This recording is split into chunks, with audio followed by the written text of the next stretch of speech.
chị đà lên. Ê, chị kia lan mày. Con chị kia lan à. Hả? Thầy phụ nông thầy. Thầy phụ nông thầy. Thầy bàn việc đá.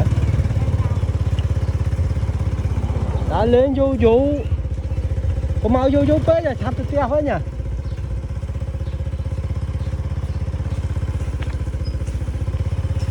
Đại cô ghê đá lên.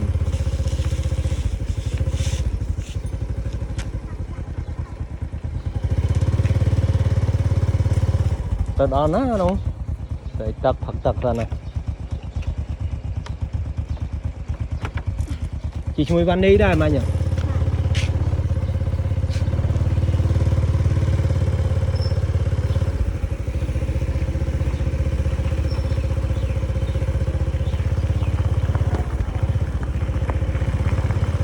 Chỗ khang con lại lực nó chập rén rồi.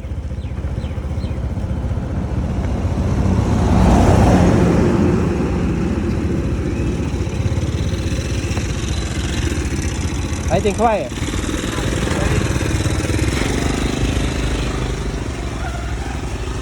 Có tờ hai bàn châu tia đào đó có bàn con chi